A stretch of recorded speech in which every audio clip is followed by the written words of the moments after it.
अऊज़ु बिल्लाहि मिनश्शैतानिर्रजीम बिस्मिल्लाहिर्रहमानिर्रहीम क़ाल रब्बि इश्रह ली सदरी व यस्सिर ली अमरी वहलुल उक़दतम मिन लिसानी यफ़क़हू क़ौली अल्लाहुम्मा रब्बि ज़िदनी इल्मन रब्बि ज़िदनी इल्मन रब्बि ज़िदनी इल्मा। अस्सलाम वालेकुम बच्चों, तो कैसे हैं आप लोग। उम्मीद करता हूँ तमाम तर बच्चे बखैर आफ़ियत होंगे। तो जैसा कि आप सब जानते हैं, मैं आपसे माई स्टडी कैम्प के प्लेटफॉर्म से मुखातिब हूँ और हमने जो एक चैप्टर शुरू किया था फिज़िक्स का, वेव्स एंड ऑसिलेशन। मैंने आपको बताया था ये बेसिकली दो अलग अलग चैप्टर्स हैं जिनको पीएमसी ने एक हेडिंग के अंडर कर दिया, यानी एक चैप्टर बना दिया। तो हम भी इसको सिंगल चैप्टर के तौर पर पढ़ेंगे, लेकिन मैंने इसको दो डिवीजन्स में ही पढ़ाऊंगा आपको। पहले मैंने आपको ऑसिलेशन पढ़ाना शुरू किया था और ये ऑसिलेशन वाले यू कैन से चैप्टर का ये आज last you can say lecture है या लास्ट टॉपिक है, ठीक है।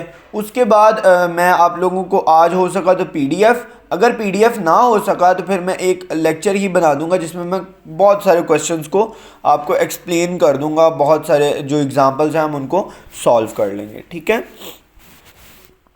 अच्छा, तो हम फटाफट से देखते हैं। पहले रीकैप ले लेते हैं पहले 3 लेक्चर्स का और उसके बाद हम आज के लेक्चर की जानिब बढ़ जाते हैं।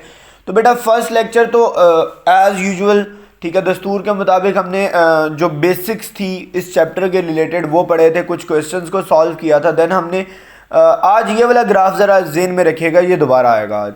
उसके बाद हमने एंगुलर इंस्टेंटेनियस डिस्प्लेसमेंट को पढ़ा, उसके कुछ क्वेश्चंस को सॉल्व किया। देन हमने एंगुलर इंस्टेंटेनियस वेलोसिटी को पढ़ा और उसके बाद इंस्टेंटेनियस एक्सेलरेशन को भी हमने स्टडी किया इस चैप्टर में, ठीक है। उन सबको स्टडी करने के बाद मैंने आपको इसमें कई और फार्मूलाज भी लिखवाए थे, ठीक है, अगर आपको याद हो। मैं इसको थोड़ा जूम आउट करता हूँ। देन हमने लास्ट टॉपिक जो हमारा हुआ था लास्ट लेक्चर, तो उसमें हमने फेज़ के बारे में बहुत कुछ पढ़ा था, ठीक है। जो फेज़ था जिस कदर हो सका मैंने आपको एक्सप्लेन करने की कोशिश की। अच्छा बच्चों, फेज़र के बारे में मैंने आपको बोला था कि फेज़र एक ऐसी यू कैन से वेक्टर होता है जो कि फेज़र एक ऐसी यू कैन से डायग्राम होती है जो कि डायरेक्शन शो करती है उस क्वांटिटी की जो कि वेक्टर तो ना हो, लेकिन हम उसकी क्वांटिटी को उससे उसकी डायरेक्शन को उस एरो से शो कर रहे होते हैं। ये आप एक्चुअली पढ़ेंगे जाकर इसको चैप्टर नंबर 16 में। लेकिन यहाँ पर जो क्वांटिटीज़ हैं वो तमाम की तमाम वेक्टर्स ही हैं और ये एक्चुअली में वेक्टर डायग्राम भी आप इसको कह सकते हैं जो हमने ड्रॉ की थी। उसके बाद हमने ये सारा पढ़ा और इसमें हमने डिफरेंट चीज़ों को देखा, ठीक है। मैंने आपको स्प्रिंग कांस्टेंट के बारे में पढ़ाया था। तो आज का लेक्चर हम शुरू करेंगे और जिसका you can say starting point है रीस्टोरिंग फोर्स। तो बच्चों हम आज के टॉपिक को स्टार्ट करते हैं, दैट इज रीस्टोरिंग फोर्स। तो रीस्टोरिंग फोर्स की डेफिनेशन क्या होगी, सिंपल है, force that brings the body back towards the mean position. Force that brings the body back towards mean position, ठीक है। अब इसका मतलब क्या है बेटा, मैंने आपको लास्ट टॉपिक में रीस्टोरिंग फोर्स को बहुत अच्छे से समझाया था। Consider that this is our mass spring system और बॉडी जो है वो एक्सट्रीम पे पहुंच चुकी है। ये मीन है, फॉर एग्जांपल ये एक्सट्रीम है, बॉडी इधर पहुंच चुकी है। वो कौन सी फोर्स है जो उसको वापस खींचेगी, दैट इज रीस्टोरिंग फोर्स, ठीक है। एफ आर उसको कह सकते हैं या सिंपल एफ भी लिख सकते हैं, ठीक है। अच्छा, आपने मैथ स्प्रिंग सिस्टम में पढ़ा कि एक्सेलरेशन, यहां पर मैं थोड़ा सा रिमूव करके लिखता हूं। यहां पर आपने मैथ स्प्रिंग सिस्टम में एक चीज पढ़ी कि acceleration is directly proportional to negative of displacement. तो बेटा क्वेश्चन है मैथ स्प्रिंग सिस्टम में ये जो एक्सेलरेशन आ रहा है ये किसकी वजह से आ रहा है, तो बेसिकली ये रीस्टोरिंग फोर्स। मैंने बोला था एक्सेलरेशन तभी आएगा जब फोर्स लगेगी। तो restoring force produces acceleration in the body, ठीक है। फोर्स, ये जो एक्सेलरेशन है ये किसकी वजह से आ रहा है, रीस्टोरिंग फोर्स की वजह से। तभी तो इसकी डायरेक्शन भी देखो, डिस्प्लेसमेंट कवर इस साइड पे होता है और हमारा एक्सेलरेशन किस तरफ है, टुवर्ड्स मीन पोजीशन। इसीलिए तो हम इसके साथ ये नेगेटिव साइन भी पुट करते हैं। Produces, restoring force produces acceleration in the body, ठीक है। अच्छा, उसके बाद हम देख लेते हैं कि इसका ओवरऑल जो रीस्टोरिंग फोर्स होती है वो एक्सर्टेड फोर्स, देखो आप मीन पोजीशन अगर बॉडी यहां पर थी उसको यहां पर लाने के लिए मैंने आपको बोला था फोर्स लगा के उसको यहां पर लाते हैं और छोड़ देते हैं। जब यहां पर लाएंगे तो एक फोर्स आप एक्सर्ट करेंगे जिसे आप कहते हैं फोर्स एक्सर्टेड, EXT भी आप लिख सकते हैं। तो फोर्स रीस्टोरिंग फोर्स कैसे होती है, अगर हम उसको फोर्स एक्सर्टेड की टर्म में लिखना चाहें तो रीस्टोरिंग फोर्स देखो होगी उतनी ही, देखो थर्ड लॉ ऑफ न्यूटन क्या कहता है, action is always equal to reaction but opposite in direction. तो बेटा कवर इसी साइड पे हो रहा है, सॉरी डायरेक्शन उसकी इस साइड पे है, जितनी मैग्नीट्यूड एक्सर्टेड फोर्स की होगी उतनी ही रीस्टोरिंग फोर्स की होगी। तो equal to restoring force is equal to exerted force but direction is negative and the negative sign shows that, okay. अच्छा, उसके अलावा आपने जो फोर्स एक्सर्ट किया उसके लिए फॉर्मूला होता है kx, ठीक है। फोर्स एक्सर्टेड के लिए फॉर्मूला होता है kx, तो इसके लिए क्या हुआ मेरे बच्चों, नेगेटिव kx, ठीक है। अब इन k क्या है, स्प्रिंग कांस्टेंट, लास्ट लेक्चर में पढ़ चुके हैं। x क्या है, डिस्प्लेसमेंट, जितनी डिस्प्लेसमेंट कवर हुई है फोर्स उसके कैसी है, नेगेटिव ऑफ डायरेक्टली प्रोपोर्शनल, बिल्कुल वैसे ही जैसे एक्सेलरेशन है, ठीक है। और आपको मैंने k के लिए फॉर्मूला भी बताया था कि एक k का फॉर्मूला वो था जो आपको लिखवाया गया था और एक ये भी लिखवाया था मैंने, m ओमेगा स्क्वायर, याद है कि नहीं याद, याद है ना, ठीक है। कि शायद ये मैंने नहीं भी लिखवाया, ये आप लिख लीजिएगा कि k is equal to m omega square plus होता है, k is equal to plus m omega square, ये भी एक फॉर्मूला है, ओके।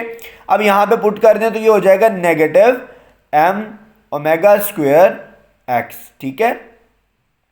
अच्छा, अब अगर हम इसको कांस्टेंट माने, क्योंकि k तो हमने पढ़ा है क्या है, कांस्टेंट है, तो बेटा रीस्टोरिंग फोर्स इसके इधर तक कांस्टेंट होगा, नेगेटिव साइन नहीं होगा, ठीक है। Is directly proportional to negative of displacement, ये तो वही बात हो गई, acceleration is directly proportional to negative of displacement, ये मैं पिछले लेक्चर में एक्सप्लेन कर चुका हूं।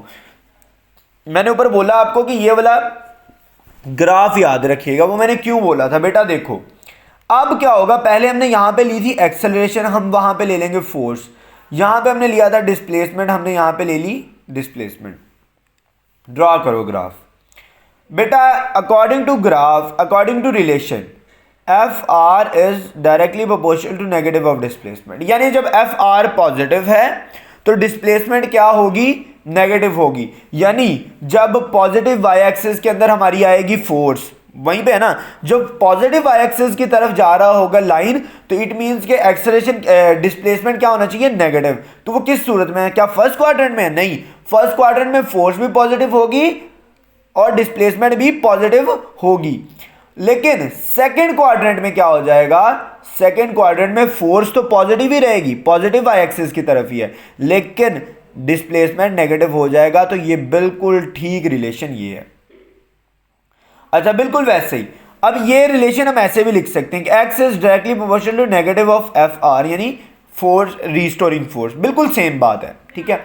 अब क्या है, अब हमने फोर्स को नेगेटिव रखना है, जब फोर्स नेगेटिव होगी तो एक्सेलरेशन सॉरी डिस्प्लेसमेंट पॉजिटिव होनी चाहिए। देखो अगर इसमें बनाएंगे दोनों पॉजिटिव, इसमें बनाएंगे तो फोर्स पॉजिटिव लेकिन डिस्प्लेसमेंट नेगेटिव, हमें तो उल्टा चाहिए कि डिस्प्लेसमेंट पॉजिटिव और फोर्स नेगेटिव। इसमें तो दोनों ही नेगेटिव हो जाएंगे, इसमें डिस्प्लेसमेंट नेगेटिव होगी और फोर्स सॉरी डिस्प्लेसमेंट पॉजिटिव होगी और फोर्स नेगेटिव होगी। मैं इसको एक दफा थोड़ा स्ट्रेट करके दोबारा से ड्रॉ कर देता हूं।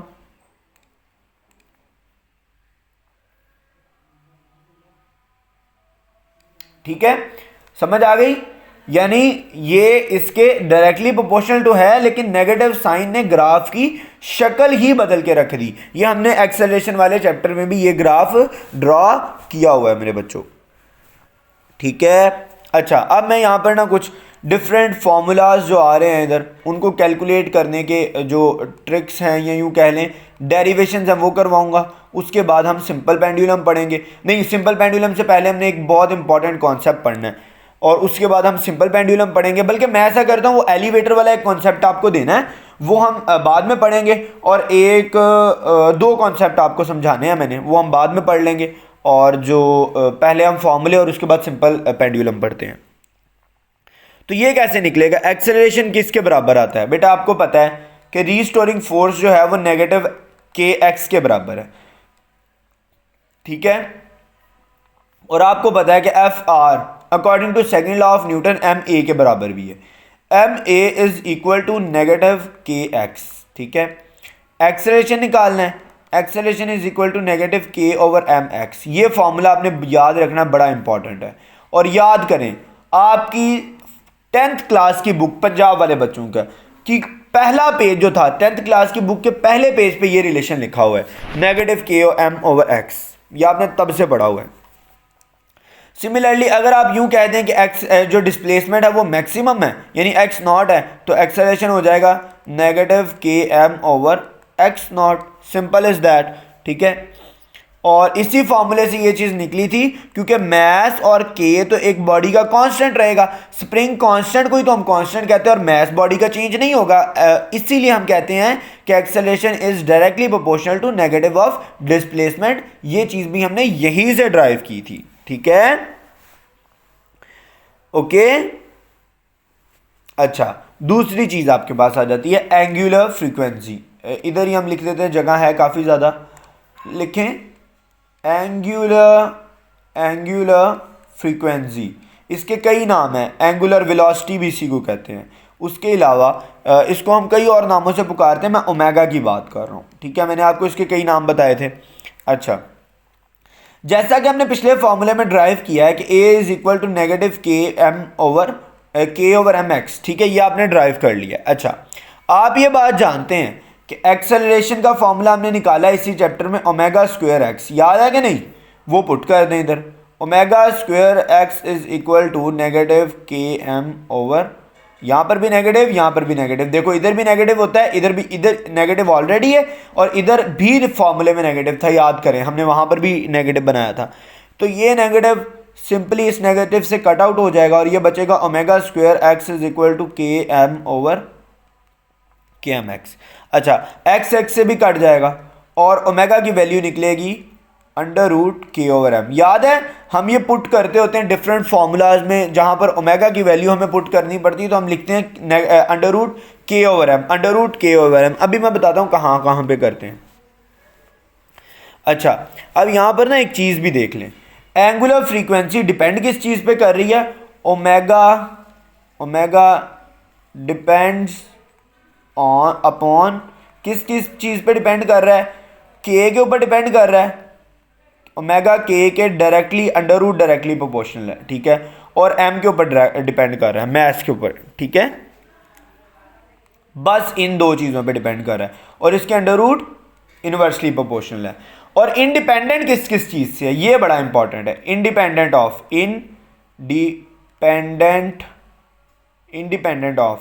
ओमेगा इज इंडिपेंडेंट ऑफ जिन चीज़ों पे वो डिपेंड ही नहीं कर रहा, वो है, पहली है आपकी एम्पलीट्यूड यानी x not, amplitude maximum displacement को कहते हैं, हमने पहले लेक्चर में देखा था, और दूसरी चीज़ है ग्रेविटी।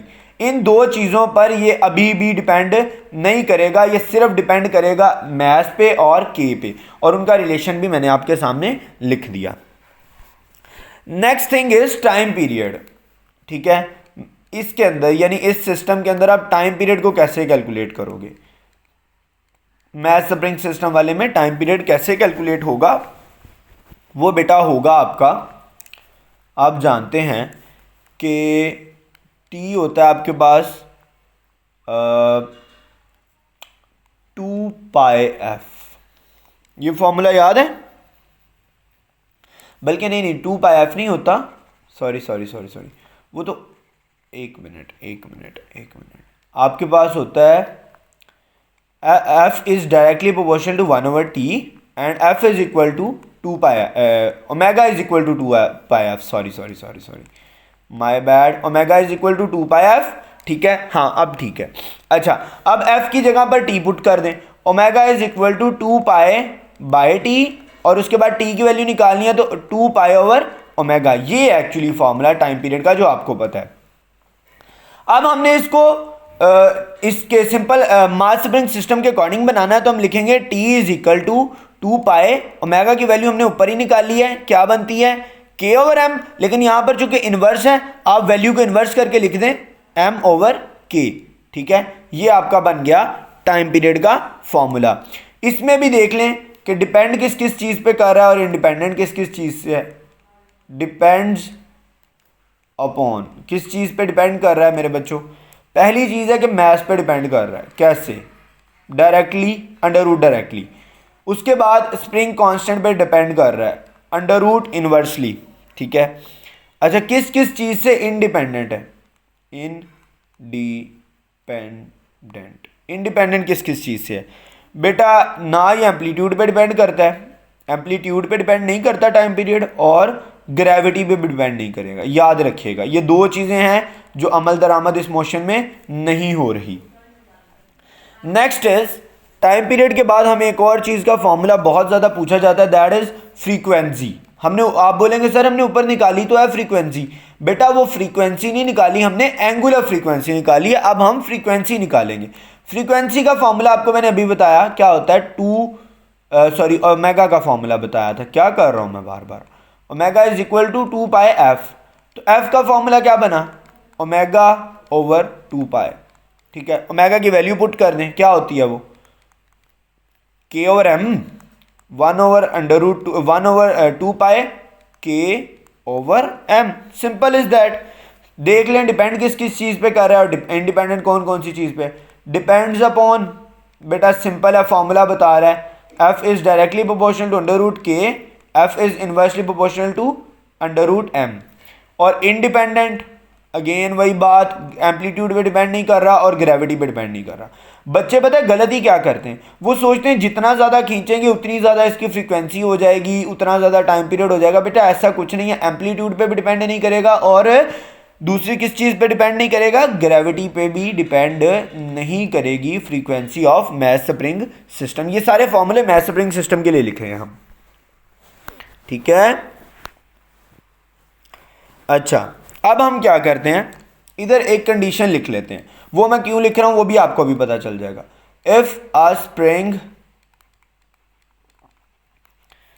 इज वर्टिकली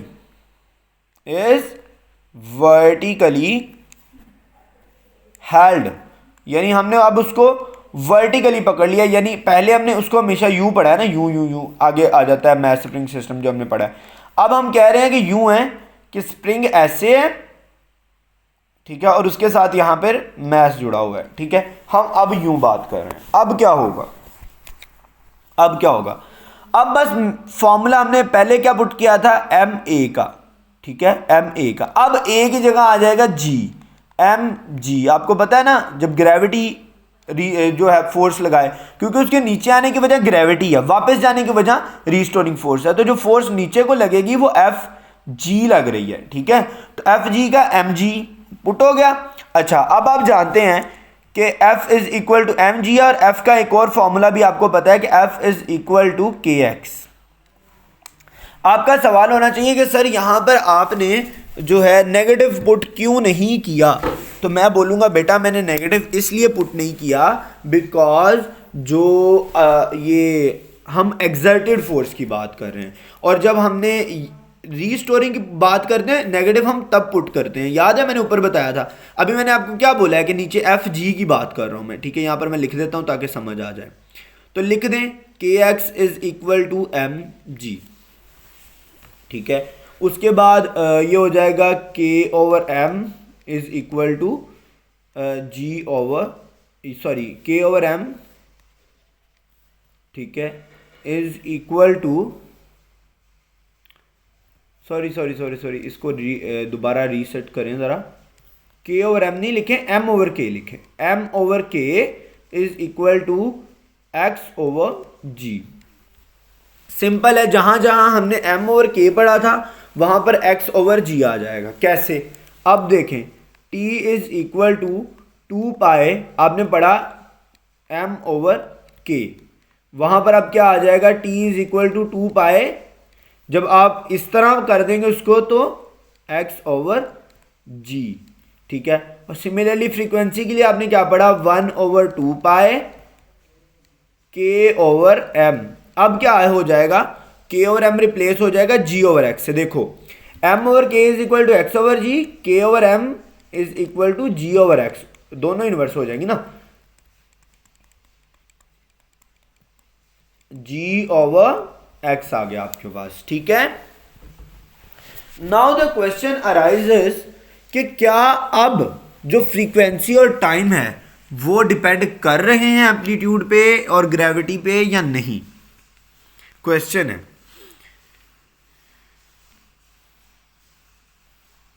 सोचें जरा, जल्दी से सोचें, क्या मैं लिखूं, अच्छा अब मैं लिख देता हूं डिपेंडेंस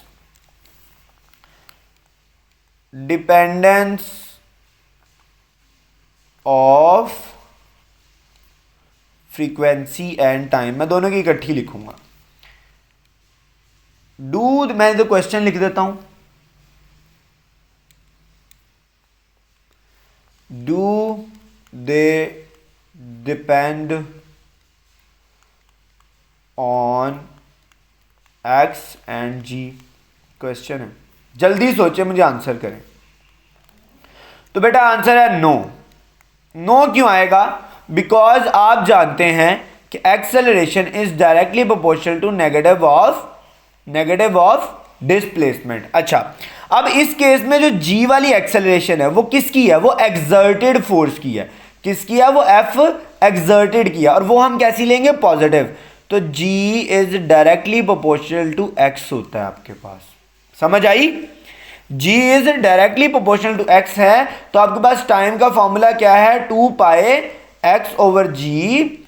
अगर g 2 गुना बढ़ेगा, x 2 गुना बढ़ेगा तो g भी 2 गुना बढ़ जाएगा। फॉर एग्जाम्पल हम कहते हैं x 2 गुना बढ़ गया, x 2 गुना बढ़ा तो g भी 2 गुना बढ़ गया, और ओवरऑल क्या हुआ?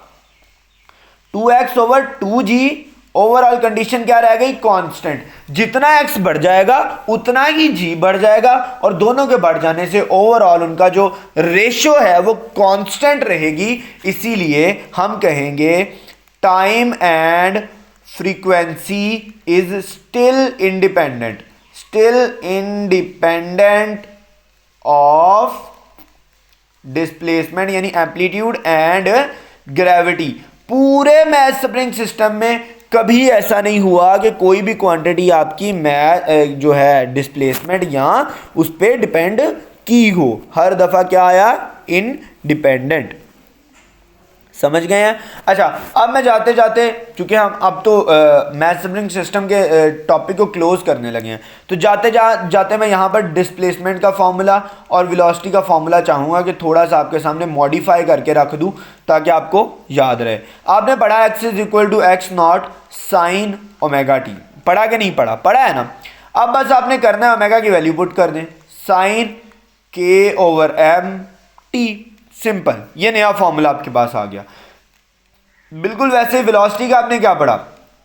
v is equal to V naught under root 1 minus X square over X naught square. ये मैंने आपको एक पढ़ाया। एक मैंने पढ़ाया v is equal to omega under root X naught square minus X square, पढ़ाया। अब इसमें ओमेगा की वैल्यू पुट कर दें, k over m, under root को एक्सटेंड कर दें X naught square minus X square. ठीक है, सिंपल एज दैट। ये आपको बड़ा इंपॉर्टेंट है, ये याद होना चाहिए। ठीक है, उसके अलावा आपने एक और देखा, v इज इक्वल टू वो होता है omega x not 1 minus X square over X naught square. बस यहां पर आपने ओमेगा की वैल्यू पुट करके मुझे सेंड कर देना है, दैट्स इट। ठीक है, समझ गए हो कि नहीं समझे? ठीक है, उसके अलावा एक सिंपल फॉर्मूला हमने पढ़ा था मैक्सिमम के लिए, v मैक्सिमम के लिए मैंने आपको पढ़ाया था एक्स नॉट ओमेगा, वो हो जाएगा X naught under root K over M. Simple as that. यहाँ पर आपका जो ये सारा टॉपिक था ये अपने इख्तिताम को पहुँचा। अब हम बात करेंगे सिंपल पेंडुलम के ऊपर। ठीक है, हम यहाँ पर आ जाते हैं।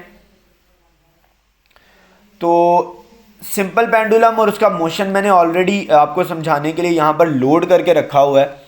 तो सबसे पहला सवाल है कि सिंपल पेंडुलम होता क्या है?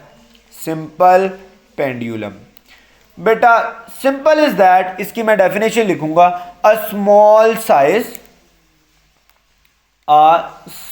साइज, यानी कि साइज क्या है small, a small size Bob, heavy Bob, small size है लेकिन बॉब क्या है heavy, attached with a light weight inextensible string, यानी कि एक्सटेंसिबल स्ट्रिंग, ये जो कंडीशन है ना कि हर स्ट्रिंग में कोई ना कोई थोड़ी बहुत एक्सटेंशन आ जाती है, ये बिल्कुल आप कह लें कि आइडियल कंडीशन है जो कि अचीव नहीं हो सकती। ठीक है, उसमें क्या है कि small size heavy Bob heavy होना चाहिए, साइज उसका स्मॉल होना चाहिए। ठीक है, और उसको सस्पेंड करना है किससे, एक लाइट वेट और इनटेंशनल भी कह सकते हैं, इनएक्सटेंसिबल भी कह सकते हैं, जिसमें टेंशन ना आए, जो एक्सटेंड ना हो। ठीक है, टेंशन नहीं एक्सटेंड ना हो जो, ठीक है, उसको हम क्या कहेंगे, ठीक है, उसको सिंपल पेंडुलम कहेंगे। और लास्ट पे लिख लें हुज अदर एंड, जिसका दूसरा हिस्सा, यानी दो सिरे होते हैं ना एक स्ट्रिंग के, whose other end is fixed with a rigid support, fixed with a rigid support, got it। अच्छा देख लेते क्या ऐसा मौजूद है हमारे पास कुछ। बेटा सबसे पहली बात है कि आपने एक पूरी तार यूज की है, एक स्ट्रिंग यूज की है जो कि क्या है लॉन्ग है और उसकी लेंथ L है। अच्छा एक बात याद रख लें, जब भी आप लेंथ लेते हैं ना तो बॉब के सेंटर से लेंगे, कभी भी स्ट्रिंग की लेंथ यहां से लेने की गलती नहीं करनी, बॉब के सेंटर से लेनी है। क्यों बॉब के सेंटर से लेनी है बेटा, हमने क्या बोला है पता है। अच्छा चलो अब मजे की बातें शुरू करते हैं, दफा करो साइंस को, अब सॉरी रट्टे को, हम मजे की बातें शुरू करते हैं। बेटा you know centre of mass body का कहां पर लाई करता है, ज्यादातर सेंटर में करेगा। ठीक है, हमारी बॉडी का भी ज्यादातर सेंटर पे करता है। इसके ऊपर बहुत सारे मैं आपके लिए आगे एक्सपेरिमेंट्स लेकर आऊंगा इंशाल्लाह, अगर अल्लाह ताला ने इस्तकामत दी। अच्छा सेंटर ऑफ मैस, बॉब का सेंटर ऑफ मैस सेंटर में होता है। आपको पता है हम ये क्यों कहते हैं, एक हैवी और दूसरा लाइट वेट, यानी कि बॉब हैवी हो और स्ट्रिंग लाइट वेट हो। बेटा ये कहने का वजह हमारी ये है कि जो बॉब का सेंटर ऑफ ग्रेविटी है, ये सेंटर ऑफ मैस है, वो बिल्कुल सेंटर में रहे। ठीक है, अगर इसकी जो आपकी स्ट्रिंग है इसकी वेट आ गया तो ये ऊपर को मूव कर जाएगा थोड़ा सा। ठीक है, हमें वो नहीं करना, हमें बिल्कुल उसको सेंटर में कंसीडर करना है कि इसका सेंटर ऑफ ग्रेविटी या सेंटर ऑफ मैस बिल्कुल दरमियान में मौजूद है, बिल्कुल पॉइंट एज बिल्कुल दरमियान में। ठीक है, ये वजह है कि हम लिखते हैं कि हैवी हो और लाइट वेट हो। ठीक है, इनएक्सटेंसिबल क्यों कह रहा हूं वो भी बता दूंगा, और एक रिजिड सपोर्ट के साथ ये तार बंधी हुई है। अच्छा दूसरी बात है, ये मोशन जेन में रख लें, एक एक्सट्रीम पोजीशन है, बी भी एक्सट्रीम पोजीशन है, और ये क्या है मीन पोजीशन है, सेंटर पोजीशन है। ठीक है, यहां तक हम पहुंच चुके हैं। ठीक है, अच्छा अब मैं ना इस पे थोड़ी सी मीनाकारी करूंगा, यानी मीनाकारी कहते हैं डिजाइनिंग को। ठीक है, इस डायग्राम पे ही हम कर लेते हैं। तो बच्चों सबसे पहली बात है यहां पर ये जो इतना हिस्सा है यहां तक, ये क्या है दरमियान तक बॉब के लेंथ, ये क्या है लेंथ है किसकी, स्ट्रिंग की आपके पास लेंथ है। दूसरी बात है जब ये मूव कर रहा है टेंशन है इसके अंदर, टेंशन किस तरफ है, टेंशन ऊपर की तरफ है, रिजिड सपोर्ट की तरफ। ठीक है, तीसरी चीज है आपके पास ये कोई ना कोई डिस्प्लेसमेंट कवर कर रहा है जो कि क्या है एक्स है, ये क्या है एक्स नॉट है, इस तरफ भी क्या है एक्स नॉट है, जो डिस्प्लेसमेंट कवर कर रहा है वो क्या है आपके पास एक्स है, और S is equal to X लिखेंगे आप, यानी यहां पर जो डिस्प्लेसमेंट कवर हो रही है वो क्या है एक्स है। दूसरा ये चूंकि नीचे की तरफ है, यानी नीचे को इसको ग्रेविटी खींचेगी, तो ग्रेविटी नीचे को खींच रही है। ठीक है, अब मैं इसको जरा थोड़ा सा नीचे जूम इन करके बनाता हूं और उसके बाद फिर अकेले अकेले हम इसके हिस्से की बारे में लिखेंगे। बेटा कंसीडर करें ये है आपके पास एक पेंडुलम जैसा भी बनता है, देख लीजिएगा वैसे काफ़ी अच्छा बन गया है निस्बतन। ठीक है, लेंथ के बारे में मैंने आपको बता दिया है। ठीक है, टेंशन के बारे में आपको बता दिया। अब बताना है हमने वेट के बारे में। बेटा जब वो इस एक्सट्रीम पोजीशन पे है ना बॉब, ठीक है, तो क्या होगा कि ग्रेविटी तो फिर ऐसे वर्टिकली डाउनवर्ड ही लगेगी, mg, जैसे इधर लग रही है mg, फोर्स ऑफ ग्रेविटी बिल्कुल स्ट्रेट डाउनवर्ड लग रही है। अब क्या वो बिल्कुल नीचे को मूव कर जाएगा? नहीं मूव करेगा। वो किस तरफ मूव करेगा? वो इस तरफ मूव करेगा। फिर वो किस तरफ जाएगा? वो इस तरफ जाएगा। यानी जब वो इस तरफ मूव करेगा तो एक डिस्प्लेसमेंट कवर करेगा, तो कोई ना कोई फोर्स, कोई ना कोई ताकत तो है ना जो उसको इस तरफ लेकर जाएगी। वो कौन सी है? बेटा मैंने आपको सिखाया था कि आप लोगों ने जो कंपोनेंट होते हैं ना वो बनाने सीखने हैं। किसी भी फोर्स के कंपोनेंट कैसे बनाने हैं वो मैंने आपको सिखाया हुआ है। ठीक है बेटा, अब बिल्कुल आप देखें कि यूं कह लें कि इसके बिल्कुल इस तरह राइट एंगल पे, बिल्कुल जो एक्स एक्सिस के अलॉन्ग बनता है, यूं भी नहीं कह लें आप, ये भी थोड़ा स्ट्रेट बन गया है। इसको मैं थोड़ा सा ड्रॉ करता हूं। मैंने आपको बताया था, इसके रूल्स आपको लिखवाए हुए हैं। ये बिल्कुल टेंशन वाली लाइन में, टेंशन ऊपर को लग रही है और ये नीचे को लग रही है। ये कौन सी फोर्स होगी बेटा? ये भी बता देता हूं मैं। और उसके बाद एक इस तरफ को होगा। ठीक है, यहां पर थीटा है। थीटा के सामने वाला क्या होता है? mg sign theta. और थीटा के इस तरफ वाला क्या होता है? mg cos theta. ये बातें बहुत दफा हो चुकी हैं, दोहराने का फायदा भी नहीं है अब तो। अच्छा, अब देखें कि इस तरफ को कौन सी फोर्स है मेरे बच्चों? इस तरफ जो फोर्स है उसका नाम है mg साइन थीटा। और टेंशन के लॉन्ग कौन सी है? mg cos theta. अब फटाफट से हम इसके चीजों के बारे में लिख लेते हैं कि L हमने किसके लिए लिखा? लेंथ ऑफ पेंडुलम, पेंडुलम की लेंथ के लिए लिखा।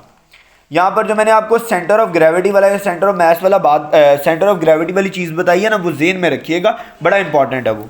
ठीक है, थीटा क्या है? मैं किस थीटा की बात कर रहा हूं बेटा? थीटा यहां पर जो बनता है, ठीक है, जितनी उसने एंगुलर डिस्प्लेसमेंट कवर की उसको हम थीटा से कहते हैं ना, और वो हमेशा हम इधर इधर करके ही कवर करते होते हैं। तो एंगुलर डिस्प्लेसमेंट है ये। क्या है? Angular displacement. ओके, उसके बाद एस क्या है? S is distance from mean position. Mean position, mean position से कितना डिस्टेंस है? ठीक है, वो कि इसको हमने किससे रिप्रेजेंट कर रहे हैं? एस से कर रहे हैं। मैंने बोला ना, आप S is equal to X लिखेंगे यहां पर। और एक्स क्या है आपके पास बेटा? एक्स आपके पास है डिस्प्लेसमेंट फ्रॉम मीन पोजीशन। यहां पर डिस्टेंस और डिस्प्लेसमेंट बराबर ही है almost. Displacement from mean position, ठीक है, मीन पोजीशन। थोड़ा बहुत डिफरेंस तो होगा लेकिन हम ऑलमोस्ट इनको इक्वल ही कंसीडर करेंगे। अच्छा, उसके बाद mg cos थीटा क्या है? इसके बारे में लिखें, कंपोनेंट अलोंग स्ट्रिंग। स्ट्रिंग के अलोंग है ना, देखो ये लेंथ है और उसी के अलोंग है ये कंपोनेंट ऑफ fg अलोंग, या वेट भी कह सकते हैं fg को, अलोंग स्ट्रिंग। ठीक है, उसके बाद mg साइन थीटा क्या है? वो जो कंपोनेंट क्या है? वर्टिकल है, सॉरी हॉरिजेंटल टू स्ट्रिंग है, सॉरी परपेंडिकुलर लिखेंगे बल्कि। Sine theta is component perpendicular to string, perpendicular to string that move string in horizontal direction. ठीक है, जो इसको मूव करने की वजह बनता है। ठीक है, समझ आ गई? अब मैं लिखता हूं, मैं यहां से ना इसका जो ओवरऑल इसकी यू कह ले डेरिवेशंस वगैरह हम लिख लें।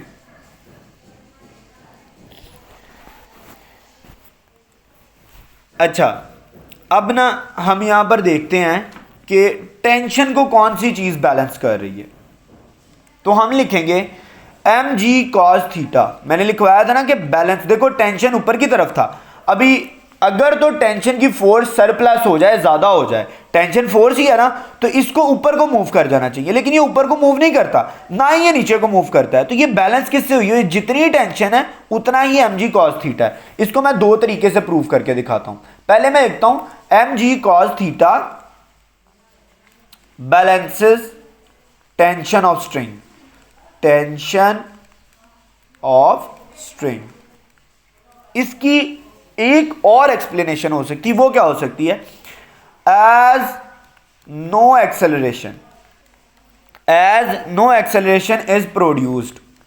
अगर कोई एक्सेलरेशन प्रोड्यूस नहीं हो रही, किस डायरेक्शन में? अलोंग द स्ट्रिंग, यानी इस तरह वर्टिकल डायरेक्शन में, स्ट्रिंग की अपनी डायरेक्शन में कोई भी एक्सेलरेशन प्रोड्यूस नहीं हो रही, produce along string, it means no net force, it means no net force. यहां पर कोई भी नेट फोर्स एक्ट नहीं कर रही। क्यों? क्योंकि ना वो बॉल ऊपर को जा रही है ना नीचे को आ रही, वो जस्ट इस तरह घूम रही है, ठीक है।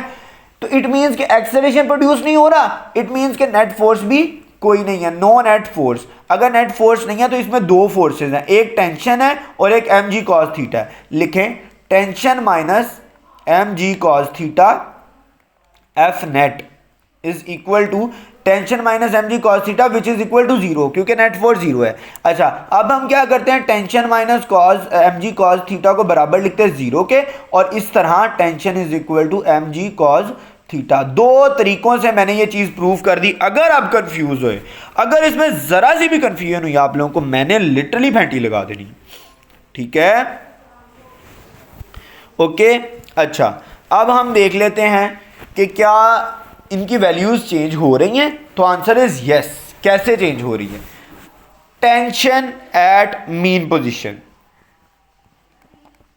Tension eight mean position. Mean position पे कितनी टेंशन होगी बेटा?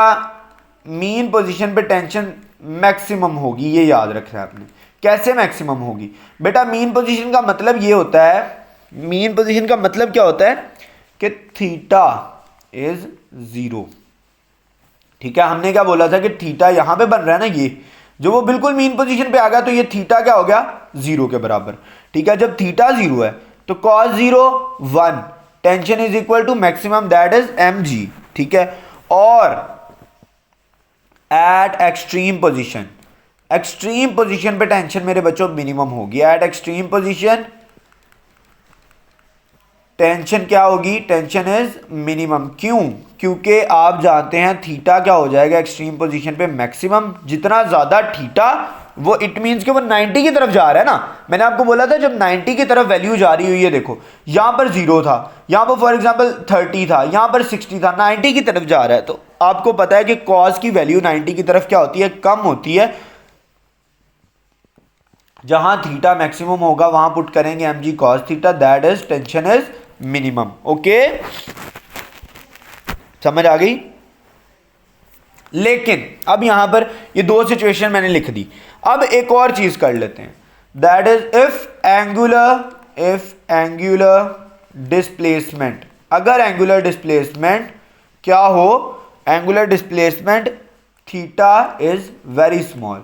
अगर बहुत, यानी कि देखो बस इतना इतना कवर हो रहा है, यानी यूं इतना इतना डिस्टेंस है, ये आप बना लें पेंडुलम है फॉर एग्जांपल, यहां से यहां तक बहुत थोड़ा सा थीटा है जो कवर हो रहा है। अगर तो बहुत स्मॉल है ना, फिर हम क्या कंसीडर करते हैं कि कॉज थीटा जो है, चूंकि बहुत ज्यादा छोटा है तो इसको अप्रोक्सीमेटली 1 कह लेते हैं।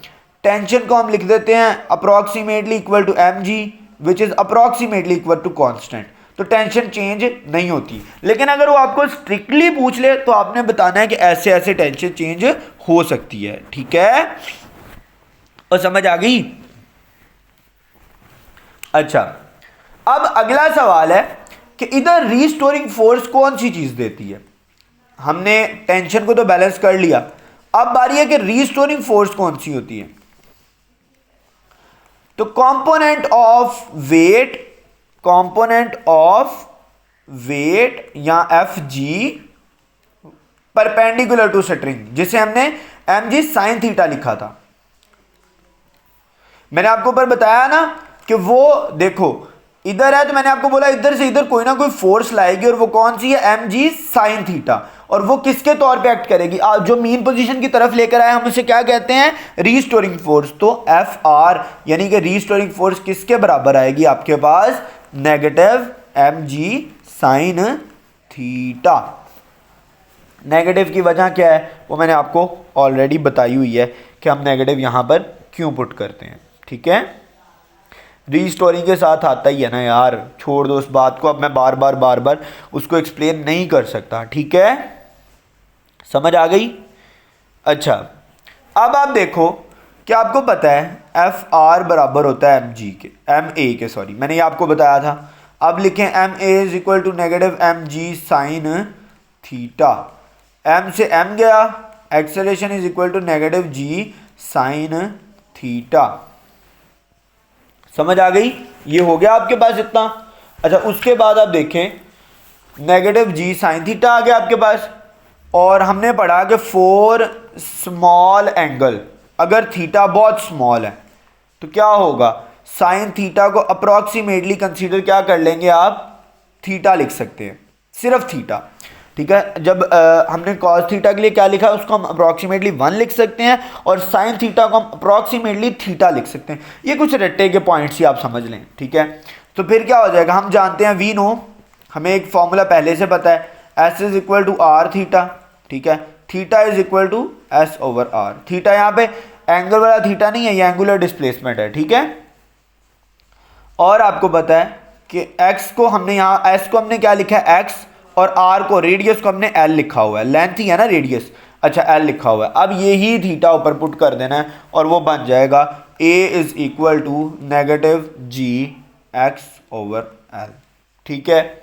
यहां तक अभी ये कंप्लीट नहीं हुआ, हम अभी एक्सेलरेशन की वो वैल्यू निकाल रहे हैं, पहले भी हमने निकाली थी ना एक, जो हमने पुट की थी फ्रीक्वेंसी में और टाइम में, अब हम इसके लिए निकाल रहे हैं। अच्छा, आप जानते हैं कि ए बराबर होता है नेगेटिव ओमेगा स्क्वायर एक्स के, ठीक है, ये हमने पढ़ा हुआ है पहले। इसको पुट कर देंगे यहां, negative omega square X is equal to negative G X over L, ठीक है। एक्स एक्स से गया, नेगेटिव नेगेटिव से गया, ओमेगा बराबर आ गया under root G over L के। यहां से हमने ओमेगा की वैल्यू निकाल ली है, जो कि हम पुट करेंगे कहां पर, टाइम में और बाकी चीजों में, ठीक है। और समझ आई कि नहीं आई, समझ आ गई है कि पिछली भी चलेगी ये। अच्छा, एक और चीज़ है, वैसे ऐसा होगा तो नहीं, ठीक है, मैं बता रहा हूँ ऐसा होने के चांस बहुत कम है,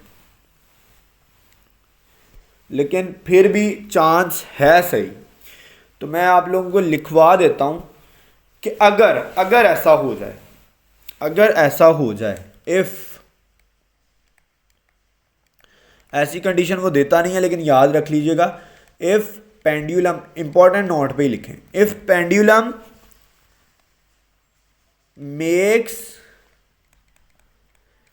angle theta with horizontal,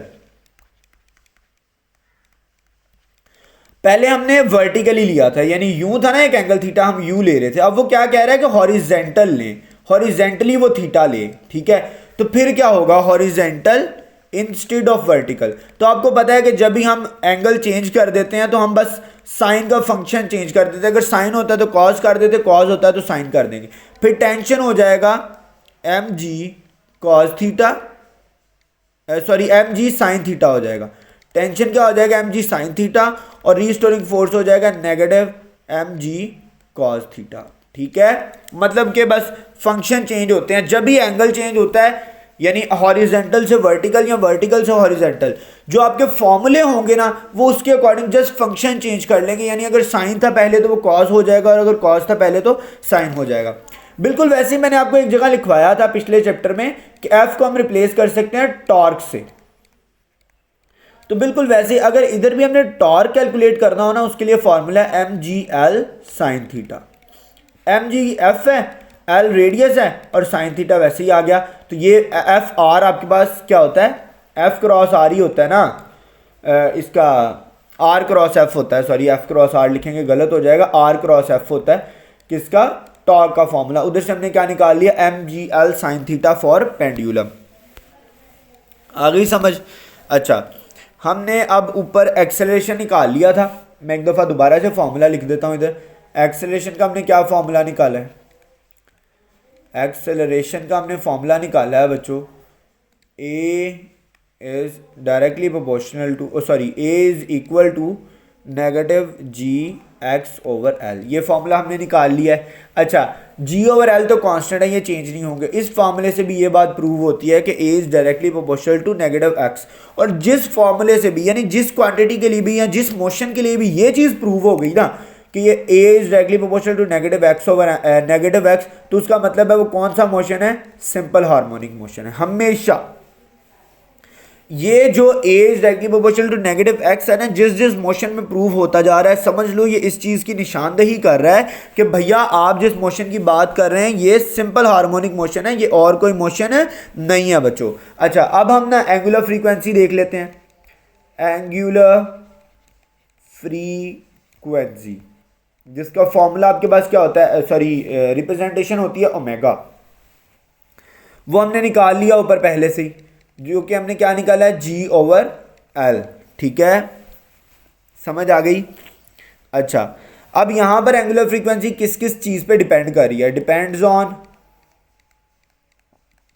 omega is directly proportional to under root G, omega is inversely proportional to 1 over under root L, simple. और इंडिपेंडेंट किस किस चीज से है?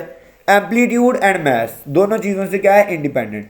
ग्रेविटी पे डिपेंड कर रही है, अब पहले नहीं कर रही थी, लेकिन अब तब भी एम्पलीट्यूड पे नहीं कर रही थी, अब भी एम्पलीट्यूड पे नहीं कर रही, लेकिन तब मैस पे कर रही थी, अब मैस पे नहीं कर रही। ठीक है, एम्पलीट्यूड एंड मैस, इन दो चीज़ों पे पेंडुलम में एंगुलर फ्रीक्वेंसी डिपेंड नहीं करती, ये हमें फॉर्मूले से ही पता लग जाता है। ठीक है, सिमिलरली टाइम पीरियड, इतना फॉर्मूला तो हम ड्राइव कर चुके हैं, हमें तो बस आगे चलना है। इतना फॉर्मूला हमें पहले ही पता है, 2 पाई ओवर ओमेगा। ओमेगा की वैल्यू क्या है आपके पास? एल जी ओवर एल, तो इधर क्या आ जाएगी? इनवर्स हो जाएगी अंडर रूट एल ओवर जी, अंडर रूट एल ओवर जी। अच्छा, ये आपके पास आ गया। इसके अकॉर्डिंग डिपेंड्स किस किस चीज़ पे कर रहे हैं? Depends on T is directly proportional to under root L, T is inversely proportional to 1 over under root G. समझ आ गई? सिमिलरली इंडिपेंडेंट, अगेन वही मैस एंड एम्पलीट्यूड। इंडिपेंडेंट किस किस चीज से? मैस एंड एम्पलीट्यूड,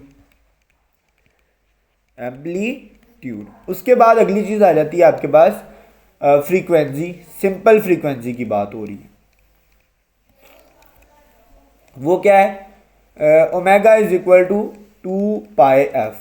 ठीक है, F is equal to omega over 2 pi, F is equal to 1 over 2 pi under root G over L. ये आपके पास फॉर्मूला है। डिपेंड्स ऑन किस किस चीज़ पे डिपेंड कर रही है? सिमिलर है वही, बस इसमें चेंज होता है थोड़ा सा।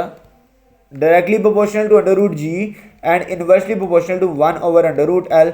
और इंडिपेंडेंट, इंडिपेंडेंट किन किन चीज़ों पे? बोथ वही है, मैस और एम्पलीट्यूड। यहाँ पर हमने ओवरऑल सिंपल पेंडुलम को तकरीबन से ख़त्म कर दिया है। ठीक है, अच्छा अब हम देखते हैं नेक्स्ट हमारा टॉपिक क्या आ जाएगा आपके पास। अच्छा, यहाँ पर ना एक और याद रखना है। ठीक है, सेकंड पेंडुलम, ये बड़ा इंपॉर्टेंट है, मुझे याद आ गया आपको बताना है। ठीक है, तो सेकंड पेंडुलम क्या होता है? Second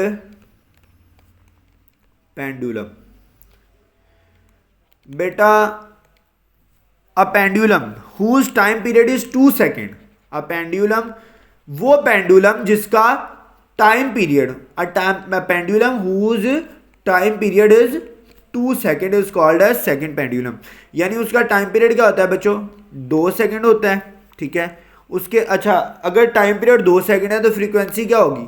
directly proportional to 1 over T होता है ना, and 1 over 2 is equal to 0.5 hertz. Frequency क्या होगी? 0.5 हर्ट्ज। उसके अलावा क्या क्या पूछते होते हैं? लेंथ, तो वो आप इधर से निकाल सकते हैं 2 pi under root L over G. ठीक है, इधर पुट करेंगे तो लेंथ निकलेगी अप्रॉक्सीमेटली 99.3 मीटर और approximately 100 metre, sorry 100 centimetre, not 100 metre. ठीक है, ये भी आपने याद रख लेना है। उसके अलावा या यूँ लिख लें अप्रॉक्सीमेटली 1 मीटर। ठीक है, उसके अलावा इधर जो एक्सेलरेशन आएगा या वो जी होता है वो आपके पास 9.8 मीटर पर सेकंड का स्क्वायर होता है। अच्छा बच्चों, यहाँ पर ऑलमोस्ट हमने ये देख लिया सारा कुछ। बाकी इसके कुछ क्वेश्चंस होते हैं, हम वो करेंगे। उससे पहले आगे एनर्जी कंजर्वेशन का आना है टॉपिक, लेकिन उससे पहले ना कुछ इम्पॉर्टेंट चीज़ें हैं। वो है वेरिएशन इन जी के नाम से, वो मैंने आपको पढ़ाना है, यानी कि ग्रेविटी की वैल्यू कहाँ कहाँ पर तब्दील होती है। ये बड़ा इम्पॉर्टेंट टॉपिक है, ठीक है। आप सबको ये ज़्यादातर नहीं पढ़ाया जाता, तो ये मुझे आज समझाना आप लोगों को ज़रूरी है, तो मैं इसीलिए इसको करवाऊँगा पहले। उसके बाद एलिवेटर के बारे में बताना है, और उसके बाद मैंने आपको एक और एग्जांपल करवानी है, उसके बाद हम आगे बढ़ेंगे। आगे अगर टाइम बचा नहीं तो फिर हम जो एक छोटा सा टॉपिक है वो हम नेक्स्ट लेक्चर में भी कर सकते हैं। Next is variation in value of G, यानी जी की वैल्यू अर्थ पे कहाँ कहाँ चेंज होती है। हम तो कहते हैं 9.8 है, 9.8 नहीं होगी हमेशा। क्यों?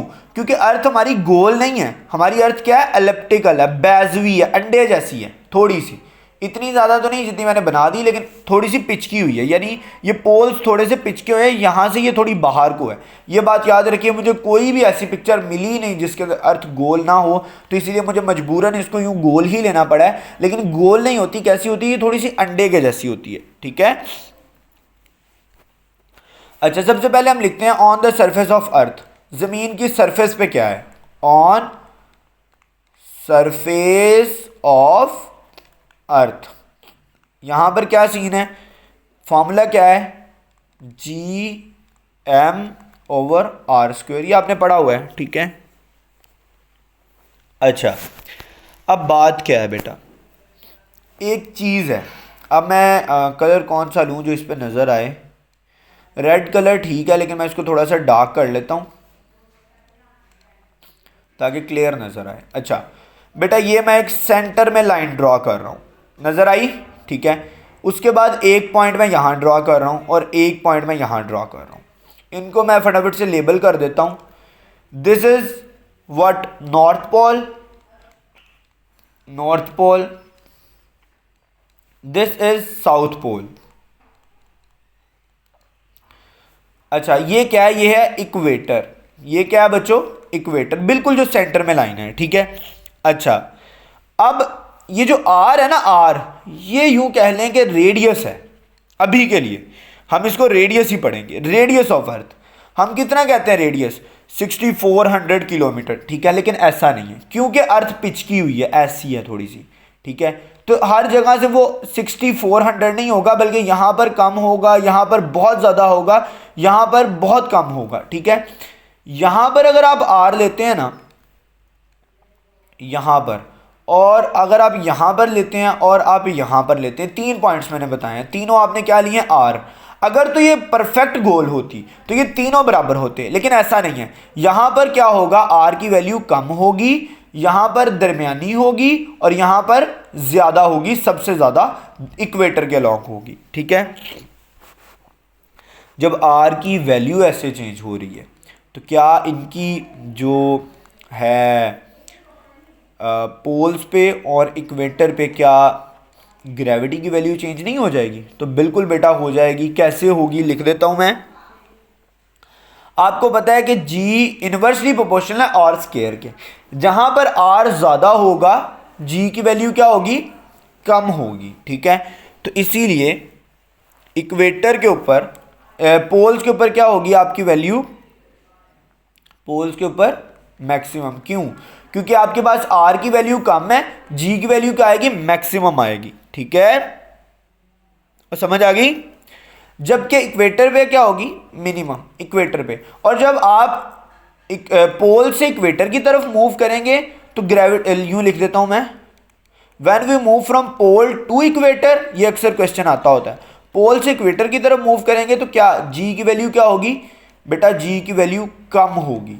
और अगर हम इक्वेटर टू पोल मूव करेंगे तो जी की वैल्यू क्या होगी, इक्वेटर टू पोल जाएंगे तो जी की वैल्यू क्या होगी, ज्यादा हो जाएगी बच्चों, ठीक है। जी की वैल्यू यहां पर इस तरह चेंज होती है, समझ गए हो? अच्छा, अब हम इसका रिलेशन पढ़ लेते हैं विद रिस्पेक्ट टू हाइट। पहले हमने पढ़ा on the surface of earth, अब हम पढ़ते हैं above surface of earth. Above surface of earth, हमने अर्थ वही वाले लिए, लेकिन उसको थोड़ा सा छोटा कर दिया, उसकी वजह भी अभी आपको समझ आ जाएगी। बेटा फटाफट से मैं ड्राइंग कर लेता हूँ, ऑल्दो जैसी भी करता हूँ। ये आपका आ गया इक्वेटर, सेंटर पॉइंट, यहाँ से यहाँ तक आपके पास आर है। अभी हम इसको ज़रा कांस्टेंट कंसीडर करके चलते हैं। एक मैस है वो यहाँ पर मौजूद है, यहाँ से यहाँ तक आपके पास क्या है, एच है, ये हाइट है, ये आर है, ठीक है। ये सारी वैल्यूज़ आपको पता चल गई। अच्छा, अब हम देखते हैं फॉर्मूला कैसे मॉडिफाई हो जाएगा। तो एट हाइट एच, जब हाइट कितनी है, एच है, तो फॉर्मूला चेंज हो जाएगा, जो कि क्या हो जाएगा, G prime is equal to G M, वैसा ही रहेगा। बस चूंकि देखो अब हाइट चेंज हो गई है, अब टोटल हाइट है आर प्लस एच, तो ये हो जाएगा R plus h whole square, square आएगा जरूर, ठीक है। तो फिर इसका मतलब है by increasing height value of g decreases. क्यों? क्योंकि बेटा डिनोमिनेटर में एक क्वांटिटी बढ़ गई है, इट मींस की वैल्यू ऑफ जी कम हो जाएगी, क्योंकि वो डिनोमिनेटर के इनवर्सली प्रोपोर्शनल है जी की वैल्यू, ठीक है। आपको पता है 3 लेवल्स हैं आपके पास। एक होता है सी लेवल, वो सबसे कम होता है, उसके बाद आएगा आपके पास फॉर एग्जांपल पहाड़ों वाले लेवल्स, ठीक है। आपके पास है सी लेवल, अगर तो आप जी लेते हैं कराची, कराची सी लेवल पे है, ठीक है, तो वो क्या होगी बेटा, सबसे ज्यादा होगी। उसके बाद ग्रेविटी मरी के ऊपर कम होगी, मरी में कम होगी। उसके बाद आपके पास जो ग्रेविटी है फॉर एग्जांपल K2 पे, उससे कम होगी। उसके बाद ग्रेविटी आपके पास माउंट एवरेस्ट पे, उससे भी कम होगी। माउंट एवरेस्ट सबसे बड़ा होता है ना, if I am not wrong. अगर मैं गलत हुआ तो फिर ये कॉन्सेप्ट गलत हो जाएगा लेकिन ये हाइट पे डिपेंड करता है, मैं ये बताना चाह रहा हूँ। अच्छा, नेक्स्ट हम कुछ ना वेरिएशंस देख लेते हैं कि कैसे कैसे वेरिएट करेगा। यहाँ आप लिख लें हाइट और यहाँ आप लिख लें जी। मैंने हाइट से मैंने बोला ना चेंज होगी, हाइट से कैसे कैसे चेंज होगी वो देखना है अब। तो अगर हमारे पास जो हाइट है वो r/2 हो जाए, यानी हमने हाइट कितनी कर दी है, रेडियस का भी हाफ कर दिया हमने, तो जी की वैल्यू क्या हो जाएगी, जी की वैल्यू हो जाएगी 4/9g। ऊपर वाले फॉर्मूले में डाल के कैलकुलेट भी कर सकते हैं आप, ठीक है, करना चाहें। अगर वैल्यू हो जाए h की r के बराबर, जितना रेडियस है उतनी ही हाइट हो, तब वैल्यू होगी g की g/4। ओरिजिनल वैल्यू के इससे 4 गुना कम होगी। अच्छा, यहाँ पर है 4/9g, ये भी याद रखिएगा। अगर h की वैल्यू आपके पास हो जाए 2r, यानी रेडियस से दुगनी हो, ठीक है, तो फिर आपके पास g की वैल्यू क्या हो जाएगी, g/9। और अगर आपके पास h की वैल्यू हो 3 गुना r के, तो आपके पास g की वैल्यू कितनी हो जाएगी, g/16। अच्छा, अब ये ना खुदारा कीजिएगा कि सर ने लिखा है h is equal to r/2, तो इसका मतलब है वो चीज़ यहाँ पर है। अरे भाई, r को छोड़ दो, r/2 से मुराद है कि 6400 किलोमीटर डिवाइडेड बाय 2, यानी वो ऑलमोस्ट यहाँ पर मौजूद होगी। यानी जितनी हाफ अर्थ बनती है उससे हाफ, मतलब उससे ज़्यादा, ठीक है। मैं ये कहना चाह रहा हूँ, ये ना कीजिएगा खुदारा के अर्थ के अंदर घुस जाइएगा। हम हाइट की बात करें, प्लीज़ उसको हाइट से रिलेटेड ही रहने दीजिएगा, डेप्थ के साथ मत लेके आइएगा, क्योंकि डेप्थ के अंदर वैल्यू और तरह बढ़ती हैं, कम होती है। अच्छा, नेक्स्ट हम देख लेते हैं in depth of sea, in depth of earth, sorry. पहले हमने देखा सरफेस पे, फिर हमने देखा हाइट पे, अब हम देख रहे हैं इन डेप्थ ऑफ अर्थ, यानी अब हम जमीन के अंदर घुसेंगे, ठीक है। और समझ आई कि नहीं आई? अब फॉर एग्जांपल मैं ड्राइंग कर लेता हूं, ये है आपके पास आर, ठीक है। अब अर्थ के अंदर फॉर एग्जांपल आप यहां पे ढूंढना चाहते हो ना, तो बेटा आर में से डी को माइनस करेंगे। डी क्या होगा, डी ये होगा, ठीक है। आर में से डी माइनस हो जाएगा तो ये वैल्यू बचेगी जिसकी आपको ग्रेविटी चाहिए, ठीक है।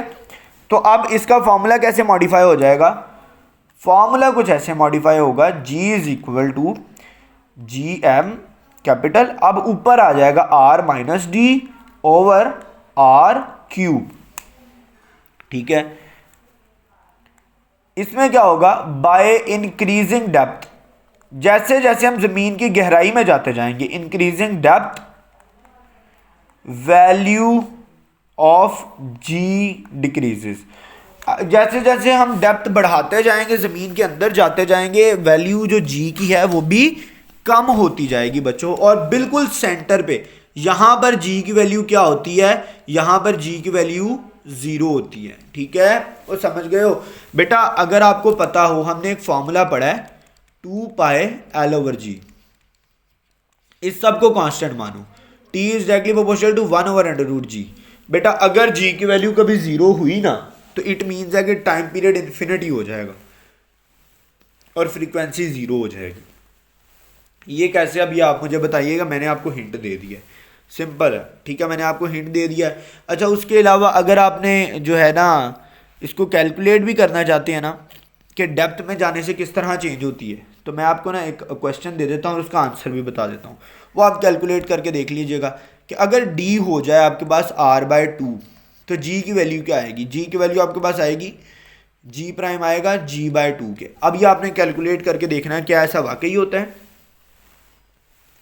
अच्छा, अब मैं लिखने लगा हूं कि वैल्यू ऑफ जी 0 कहां कहां पर होती है। वैल्यू ऑफ जी इज 0, कहां कहां पर 0 हो सकती है value of g. At centre of any planet, कोई भी प्लेनेट है उसके सेंटर पे जी क्या होगी, 0 है। ख्वाह वो जुपिटर हो जिसका इतना ज़्यादा कशिश शकल है। अब कोई ये ना पूछे सर कशिश शकल क्या होता है, भाई उर्दू में ग्रेविटी को कशिश शकल कहते हैं। ठीक है, at infinite distance from planet, यानी बहुत ज़्यादा डिस्टेंस हो तब भी, at infinite distance of planet.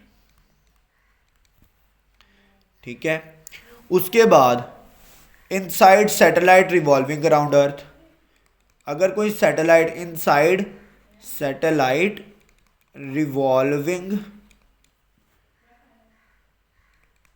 Around earth, यानी अगर कोई अर्थ के गिर्द सैटेलाइट घूम रही है तो उसके अंदर भी 0 होगी।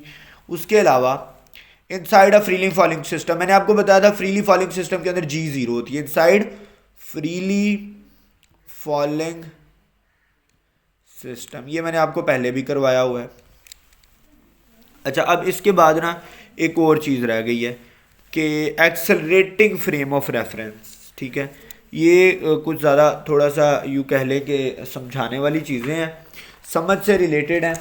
आज ऑलरेडी बहुत लेंथी लेक्चर हो गया है, इससे ज़्यादा आप लोगों की भी मुझे पता है हिम्मत नहीं है बर्दाश्त करने की, और मेरे में भी हिम्मत नहीं है कि मैं इससे ज़्यादा जो है और डीपर कॉन्सेप्ट्स में जाऊं, क्योंकि ऑलरेडी आज आपको बहुत कुछ डीप पढ़ाया है। इसके बाद छोटे छोटे 2 टॉपिक्स हैं, एक कंजर्वेशन ऑफ एनर्जी है, वो आप पहले पढ़ चुके हैं, यानी आपने उसको कई और टॉपिक्स में देखा है, मैंने उसके शॉर्ट हिंट्स ही आपको करवाने हैं और कुछ टेबल्स करवाने हैं। और आपके पास है एक्सेलरेटिंग फ्रेम ऑफ रेफरेंस, वो आपको करवाना है। ठीक है, तो वो इंशाल्लाह मैंने लोड तो कर रखी थी इमेजेस, मैं दिखाता हूँ, ये देखें मैंने हर चीज़ लोड की हुई थी, लेकिन अब मैं इंशाल्लाह नेक्स्ट लेक्चर में करवाऊँगा। तो तब तक के लिए बच्चों stay tune, stay connected, let's crack it, अल्लाह हाफ़िज़।